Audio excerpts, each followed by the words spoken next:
Sebuah pengalaman yang tak terbayangkan dan tak bisa terlupakan dalam hidupku. Aku dapatkan dari ibu tiriku di saat aku sedang berulang tahun di usia yang ke-18 tahun. Mama dan Mami adalah dua orang wanita yang telah berhasil memberikan sebuah pembelajaran yang sangat indah dan tak terlupakan di saat usiaku memasuki ke-18 tahun. Mari kita simak cerita selengkapnya. Aku tidak menyangka kalau semua ini bakal terjadi. Aku memang sering menghayalkannya, tapi tidak pernah merencanakannya. Dan begitulah, kehidupanku jadi banyak liku-likunya.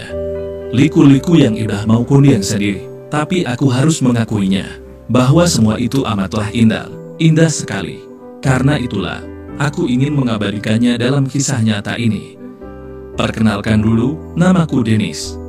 Aku hanya mendengar ceritanya saja, bahwa papa menikah dengan mama pada saat mama berusia 19 tahun dan papa sudah berusia 41 tahun. Mama melahirkan aku ketika usia mama sudah 20 tahun. Kemudian pada saat aku baru berumur 9 tahun, papa bercerai dengan mamaku. Pada saat itu, aku masih kecil, sehingga aku tidak punya inisiatif untuk bertanya, kenapa mereka harus bercerai. Aku hanya menurut saja bahwa aku harus ikut pada papa. Meskipun mama berusaha untuk membawaku ke rumah orang tuanya. Dan yang sangat menyedihkan, aku dilarang mengunjungi rumah mama di kampung, yang lumayan jauh dari kotaku. Aku menurut saja, meski hatiku berontak, karena merasa masih membutuhkan kasih sayang mama. Setelah aku besar, barulah aku tahu, bahwa mama minta diceraikan. Karena papa menikah lagi dengan seorang wanita, yang usianya hanya 10 tahun lebih tua dariku. Wanita yang dinikahi oleh papa itu adalah asisten papa sendiri di kantor. Hanya beberapa hari setelah mama pulang ke rumah orang tuanya di kampungnya, seorang wanita yang masih sangat muda dibawa ke rumah oleh papa. Wanita yang baru berusia 19 tahun itu, papa perkenalkan padaku sebagai ibu tiriku. Dan sejak itu, aku harus memanggilnya Mami. Aku yang merasa sangat disayangi oleh papa, tidak pernah komplain dengan kenyataan ini. Memang aku sering mendengar tentang bagaimana dan seperti apa ibu tiri itu. Tapi ternyata, aku mendapatkan ibu tiri yang sangat sabar dan baik sekali padaku. Karena itu, aku tidak punya alasan untuk tidak menghormati ibu tiriku yang sudah biasa aku panggil Mami itu, sebagai pengganti mama kandungku. Aku pun akhirnya tahu bahwa aku ini anak bungsu papa. Karena sebelum menikah dengan mama, papa sudah menikah 2 kali. Dari pernikahan sebelumnya itu, papa mendapatkan 2 orang putri, tapi kedua-duanya sudah punya suami. Aku hanya pernah berjumpa 2 kali dengan kedua kakak saya berlainan ibu itu, ketika papa sudah membawa Mami ke dalam rumah ini. Kemudian mereka tidak pernah datang lagi, karena kata papa, mereka pada pindah keluar Jawa bersama suaminya masing-masing. Kakak sayahku yang pertama bernama Susi, sedangkan kakak saya yang kedua bernama Nindi. Karena aku orang Jabar, aku memanggil mereka Teh Susi dan Teh Nindi. Aku masih ingat benar, pada kedatangan yang kedua itu, kakak-kakak sayahku menasihatiku agar jangan bandel, karena aku tidak tinggal bersama ibu kandung lagi. Mudah-mudahan saja Mami menyayangimu, kata Teh Susi saat itu. Dalam kenyataannya, Mami memang sangat baik padaku. Memarahiku pun tidak pernah, bahkan aku merasa dimanjakan olehnya. Baik dalam membelikan pakaian maupun membelikan coklat atau permen buatku. Ketika Mami tahu aku ini senang baca komik, dia pun membelikanku beberapa buah buku komik yang sangat kusukai. Mami hanya berpesan, baca komik gak apa-apa, tapi jangan lupa belajar ya. Iya Mang, sahutku saat itu. Tadinya aku pikir kebaikan Mami hanya bermuka-muka, agar papa makin sayang padanya. Tapi ternyata, tidak seperti itu. Setiap kali papa bertugas keluar kota, dan terkadang menginap 3-4 malam di luar kota, Mami malah semakin baik padaku. Bahkan boleh dibilang, Mami itu memperhatikanku pada saat papa di luar kota. Sehingga ketika papa pulang dari luar kota, dan bertanya padaku secara diam-diam di dalam kamarku, bagaimana perlakuan Mami kalau papa sedang di luar kota, tetap baik atau bagaimana? Tetap baik Pak, sahutku. Makanya kamu harus bisa menyesuaikan diri padanya ya Den. Jangan bandel dan turutin apapun yang Mami minta dan suruh, ucap Papa. Iya Pak, sahutku. Mami memang sangat baik padaku, jadi tidak ada hal yang harus kulaporkan kepada Papa. Yang paling menyenangkan, setiap aku berulang tahun, Mami selalu memberikan kado ulang tahun yang bagus-bagus. Bahkan pada saat aku berulang tahun yang ke-17, Mami menghadiahkan sebuah motor bebek baru. Dengan pesan, cepat bikin SIM A dan C. Jangan dipakai kebut-kebutan, karena Mami tidak ingin melihatku kesusahan. Iya Mam, sahutku. Aku kan gak suka kebut-kebutan. Oh iya Mam, SIM A untuk apa Mam? Tanyaku. Kalau kamu sedan nyantai, bisa kan nyetirin mobil Mami? Oh, siap Mam. Aku kan sudah bisa nyetirin mobil Papa, tapi belum punya SIM. Iya makanya nanti sekalian bikin SIM A. Untuk biayanya sih nanti Mami transfer ke rekening tabungan kamu. Siap Mam, jawabku. Sebelum menikah dengan Papa, Mami harus resign dari perusahaan. Karena di dalam perusahaan itu, tidak boleh ada sepasang suami istri yang sama-sama bekerja di perusahaan itu. Itulah sebabnya harus ada yang resign salah seorang, Papa atau Mami. Maka Mamilah yang resign, karena kedudukannya lebih rendah dari Papa. Gajinya juga jauh lebih kecil daripada gaji dan penghasilan sampingan Papa. Tapi Mami sangat rajin berbisnis. Setelah resign dari perusahaan dan menikah dengan Papa, Mami mencari uang sendiri di rumah. Sehingga banyak ibu-ibu berdatangan ke rumah sebagai rekan bisnis Mami. Aku tidak tahu persis apa saja yang diolah oleh Mami untuk bisnisnya. Kelihatannya Mami menjual kebutuhan para wanita semua. Ada alat kosmetik, parfum, dan sebagainya. Setahuku, semua yang Mami jual adalah barang impor semua. Dan tampaknya Mami sukses dalam bisnisnya. Sehingga ruang tamu dijadikan kantornya.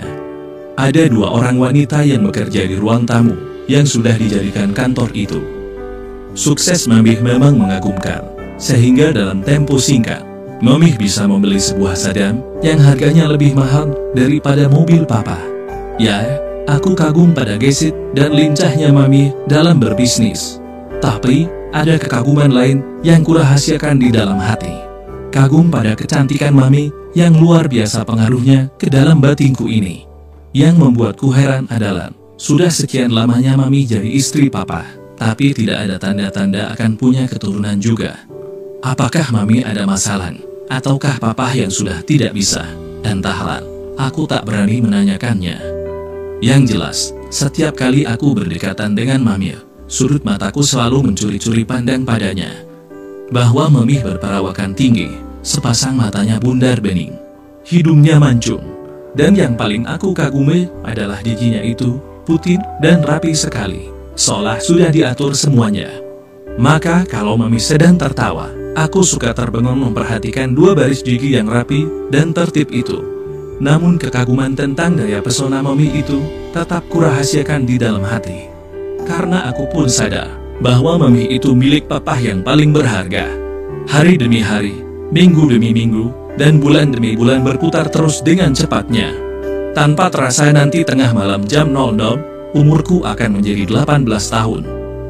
Aku malah teringat Papa yang sedang di luar kota. Kalau usiaku 18 tahun, usia Papa pun akan genap 60 tahun. Karena Papa menikah dengan Mama waktu berusia 41 tahun, dan ketika aku lahir usianya sudah menjadi 42 tahun. Sedangkan Mama waktu melahirkan aku usianya baru 20 tahun. Berarti sekarang usia Mama sudah 38 tahun. Lalu bagaimana dengan Mami? Menghitung usia Mami sih gampang. Tinggal nambahin usiaku saja 10 tahun. Jadi sekarang Mami berusia 28 tahun. Yang membuatku bersemangat di usia 18 tahun ini. Karena Papa sudah berjanji bahwa kalau usiaku sudah 18 tahun, aku boleh menemui Mamaku di kampungnya yang masih kuingat jalannya. Bahkan bentuk rumahnya pun masih kuingat kalau belum dirombak. Pokoknya rumah Mama itu hanya terhalang satu rumah di samping puskesmas. Memang jam 00 nanti usiaku genap 18 tahun. Tapi kegiatanku di kampus tadi sangat meletihkan. Sehingga aku hanya kuat melek sampai jam 22. Kemudian mengganti pakaianku dengan kaos oblong dan celana pendek serba putih. Lalu terlelap tidur setelah mematikan lampu utama. Tinggal lampu LED biru yang cuma 2 watt ku biarkan tetap menyala seperti biasanya. Namun rasanya baru sebentar aku tidur. Tiba-tiba aku merasa bahuku digerak-gerakin, disertai suara wanita memanggil-manggil namaku. "Din Demis, Den bangun dulu sebentar," ucapnya. Dengan malas-malasan aku membuka mataku, dan alangkah kagetnya ketika di dalam keremangan cahaya lampu biru 2 watt, kulihat wajah Mami. Mami," ucapku tergagap. "Ada apa, Mam?" Aku spontan terduduk. Spontan juga Mami mengucapkan, "Selamat ulang tahun yang ke-18 ya Didi saya. Semoga panjang umur dan sukses di masa depan." Aku terperangah, karena parfum yang Mami pakai tersiar ke rongga hidungku, membuat suasana jadi berbeda dengan biasanya. "Terima kasih, Mam. Aku malah lupa kalau hari ini ulang tahunku," ucapku berbohong. Padahal dari tadi sore aku sudah mengingat-ingat hari yang sangat penting bagiku ini. Lalu aku turun dari bed untuk menyalakan lampu utama. Keadaan di dalam kamarku pun menjadi terang. Mami pun berdiri dan menusap-usap rambutku sambil bertanya, "Kamu mau hadiah apa di ulang tahunmu kali ini? Mau tukar motor dodekmu dengan moge?" "Gak, Mam," aku menggeleng. "Kalau punya mobil, nanti malah jadi senang main jauh-jauh. Motor yang ada sudah sangat menolong buat kuliah, Mam," jawabku. "Terus mau apa, Don? Ngomong aja terus terang," tanyanya. "Gak usah, Mam," jawabku. "Terus mau apa, Don? Masa gak punya request sama sekali?" tanyanya lagi. "Sebetulnya ada sih yang aku inginkan, tapi bukan dalam bentuk barang," ucapku. "Mau apa, motor kebaling atau?" ucapnya. "Aku mau sama Mami," jawabku. "Hara, Pok pengen sama Mami. Kenapa?" tanyanya heran. Aku pun berpikir sesaat untuk mencari alasan. Lalu aku berkata, "Waktu Mama belum pisah sama Papa, ku sering tidur bersamanya, terasa nyaman sekali. Tapi setelah Mama meninggalkan rumah ini, aku selalu tidur sendirian." "Tidak pernah lagi, Mami memotong ucapanku. "Ya sudah, Mami mau Pop. Mumpung Papa masih lama di luar kota. Mau Demis di mana? Di kamar Mami, atau di sini saja?" ucapnya. "Di sini saja, Man. Tapi beneran Mami mau di sini?" tanyaku sambil memegang kedua tangan Mami. "Iya, tapi Mami mau ganti biji dulu ya. Ini kan gaun yang sengaja Mami pakai untuk mengucapkan selamat ulang tahun padamu. Apa kamu gak mau makan di luar untuk merayakan ulang tahunmu?" ucapnya. "Besok saja, Mam. Sekarang sudah tengah malam gini. Mendingan juga istirahat," jawabku. "Tok ya," Mami mengangguk sambil tersenyum. Kemudian Mami meninggalkan kamarku. Aku pun mematikan lampu utama lagi dan kembali menyalakan lampu tidur 2 watt itu. Lalu menunggu Mami datang lagi, dengan lamunan yang bermacam-macam dan kacau balau di benakku. Apa yang harus kulakukan? Haruskah aku berterus terang bahwa aku sering dibayangi oleh mimpi-mimpiku selama ini? Haruskah aku berterus terang bahwa sebenarnya aku sudah lama ingin mendapatkan kesempatan dari Mami? Entahlah. Aku harus menunggu sampai tiba saat yang tepat untuk membuka isi hatiku selama ini. Setelah agak lama aku menunggu kedatangan Mamiku yang sedang berganti. Sesaat kemudian Mami sudah masuk lagi ke dalam kamarku dengan mengenakan kimono putih. Entah kenapa, aku jadi deg-degan saat itu. Karena ini, untuk pertama kalinya Mami akan bersamaku. "Kamu romantis juga ya, lampu tidur juga berwarna biru." "Oh iya. Selama ini Mami gak pernah lihat kamu pacaran, Dem," ucapnya. "Aku memang belum pernah punya pacar, Man," jawabku. "Kenapa gak pernah pacaran? Belum nemu yang sesuai dengan kriteriamu?" tanyanya. "Iya, Man, belum nemu wanita yang persis seperti Mami dalam segalanya," sahutku. Mami spontan bangkit, duduk sambil menatapku dengan sorot mata heran. "Kamu nyari wanita yang seperti Mami? Memangnya bagaimana perasaanmu selama ini sama Mami?" tanyanya. Aku menyahut sambil memejamkan mataku. "Sejak kecil sampai sekarang aku sayang sama Mami. Aku juga kagum sama Mami. Kagum sekali sampai terbawa-bawa ke dalam mimpi." "Oh iya, kamu kagum sama Mami dalam hal apanya?" tanyanya. "Dalam segala hal, Man. Tapi Mami jangan marah ya. Aku hanya ingin membuka isi hatiku yang sebenarnya," ucapku. "Ya ngomong deh terus terang. Mami paling suka orang yang jujur, yang selalu berterus terang dalam segala hal," ucap Mami. Sejak kecil aku mengagumi kecantikan Mami dan gerak-gerik Mami, ucapku. Lalu kamu sering mimpi Mami? Tanyanya. Iya Mam. Mimpinya seperti apa? Tanyanya serius. Malu aku mengatakannya Mam, jawabku. Jangan malu-malu dong, jujur aja bilang apa yang pernah kamu mimpikan tentang Mami, ucapnya. Pokoknya pagi harinya, jadi ada yang basah Mam, jawabku. Mami mencubit pipiku. Kamu mimpi begitu sama Mami? Tanyanya. Iya Mam, jawabku. Kok bisa? Tanyanya. Nggak tahu Mam, yang jelas mimpi-mimpi itu tidak diundang. Berdatangan sendiri dalam tidurku, jelasku. Kamu tentu sadar Mami ini punya papamu yang begitu menyayangimu kan, ucapnya. Iya Mam, aku sadar kalau Mami ini punya papa. Aku salah Mam, maaf kalau aku salah. Mami pun tiduran di sampingku. Harum parfum Mami tersiar lagi. Lalu Mami berkata dengan lembut, kamu tidak salah sayang, kan mimpi itu tidak bisa diminta. Suka datang sendiri tanpa diundang.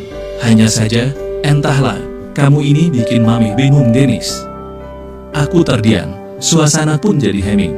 Lalu Mami bertanya, terus Mami harus gimana supaya kamu senang? Nggak tahu Mam, aku juga bingung, sahutku dalam kebingungan. Kamu mau mimpi itu jadi nyata sayang? Tanyanya. Mau Mam, kalau Mami gak keberatan, sahutku. Sebagai tanggapan ucapanku, Mami bergerak cepat, membuatku tidak tahu lagi apa yang harus kulakukan, selain dia menunggu arahannya. Aku terdiam sambil berharap, semoga Mami kasihan padaku, dan berharap memberikan sesuatu yang kudambakan selama ini. Tapi Mami malah menghela nafas sambil mengusap-usap dahinya, seolah-olah tengah memikirkan sesuatu. Kamu tahu apotek yang buka 24 jam kan sayang? Tanyanya. Tahu Mam, ada 2 apotek yang buka 24 jam, jawabku. Beliin Mami obat dulu Gir, suruhnya. Iya Mam, sahutku sambil duduk. Sekarang. Iya, ambil aja duitnya di laci meja rias Mami. Beli 1 strip aja, ucap Mami. Seperti biasa, aku tidak pernah bertanya dan membantah kalau Mami sudah menyuruhku. Kemudian aku turun dan mengambil jaket kulitku yang tergantung di kapstok, dan melangkah keluar sambil mengenakan jaket kulit itu. Sebenarnya aku heran juga, kenapa Mami menyuruhku membeli obat. Entahlah, yang jelas aku harus mengikuti perintahnya. Beberapa saat kemudian, aku sudah melarikan motorku di saat jam di handphoneku sudah menunjukkan pukul 1 pagi. Jalanan yang sudah sepi membuatku bisa bergerak cepat. Sehingga tak lama kemudian, aku sudah pulang ke rumah kembali dengan membawa pesanan yang Mami suruh beli itu. Mami tampak sedang duduk di ruang keluarga sambil menikmati segelas kopi. Cepat sekali kamu sayang, tanyanya sambil memperhatikan bagian belakang strip itu. Mungkin sedang membaca aturan pakainya. Kebetulan jalannya sedang sepi, sahutku sambil duduk di samping Mami di atas sofa. Lalu Mami menatapku dengan senyum. Demis, kamu sudah pernah dengan seorang perempuan? Ngomong aja terus terang, jangan bohong ya, tanyanya. Belum pernah Mam, disumpah juga aku mau, ucapku. Kasihan, ucap Mami sambil memijat hidungku. Sering nonton video, tanyanya. Jarang sekali Mam, paling juga baru 3 kali. Soalnya, kalau sudah nonton, aku suka pusing sendiri, jawabku. Tidak, memang jangan sering-sering nonton itu, karena kamu masih sangat muda. Video itu sih untuk usianya sudah tua, ucapnya. Iya Mam. Sebenarnya di usiamu yang sekarang ini, normal-normal aja kamu merasakan dengan perempuan. Yang nggak normal adalah, Mami ini istri papamu Dennis. Jadi kalau kita sampai melakukannya, berarti kita membohongi papan, ucapnya. Iya Mam, aku terima salah. Mohon Mami maafkan aku yang gak tahu diri ini, jawabku. Kamu tidak salah juga Den, mungkin mimpi-mimpimu itu yang bermasalah. Padahal kamu tidak pernah mengundang mimpi-mimpi itu kan, ucap Mami. Iya Mam, jawabku. Ayo di kamarmu saja, biar lebih leluasa, ajak Mami. Aku pun menurutinya. Setibanya di dalam kamar, Mami menyambutku dengan pegangan di kedua tanganku. Kamu mau kenyataan dari mimpi-mimpimu itu, kan sayang, ucapnya. Iya Mang, sahutku penuh semangat. Demis, Mami sangat sayang padamu. Karena itu, Mami akan mengabulkan apapun yang kamu mau pada ulang tahunmu yang ke-18 ini. Ucap Mami, sehingga aku terkagum-kagum. Kok malah bengong? Tanya Mami sambil menarik pergelangan tanganku. Aku tidak tahu harus bagaimana. Takku salah, gemetaran. Kamu mau Mami mewujudkan mimpimu itu kan? Tanya Mami sambil mentolek hidungku dengan telunjuknya. Aku amati wajah cantik Mami yang tengah tersenyum, lalu mengangguk. Saat itulah Mami berbisik. Sayang, sekarang Mami bukan hanya punya papa, tapi juga punya Demis. Entah kenapa, ucapan Mami itu membuat hatiku bahagia. Sangat bahagia, tapi aku tidak bisa menjawabnya. Karena aku mulai melaksanakan petunjuk Mami. Ya, atas petunjuk Mami, aku pun mulai mengayuh dengan hati-hati. Ibu tiriku terus memujiku. Aku merasa bangga mendengar ucapan Mami itu. Tapi, mungkin aku terlalu senang dengan semuanya ini. Maklum, ini untuk pertama kalinya bagiku. Sehingga tak lama kemudian, aku sudah selesai. Mami pun tersenyum. Gak apa-apa, biasanya memang begitu kalau baru pertama, sahut Mami seraya tersenyum manis. Apakah Mami atau ibu tiriku ini akan kecewa dan tidak mau lagi memberikan kesempatan seperti itu padaku? Ataukah malah akan memberikan teori sesuai dengan pengalamannya selama ini, sehingga aku bisa lebih baik lagi? Dan tentunya akan membuat ibu tiriku juga bisa bahagia. Bersambung, lanjut ke episode selanjutnya. Sampai berjumpa, terima kasih.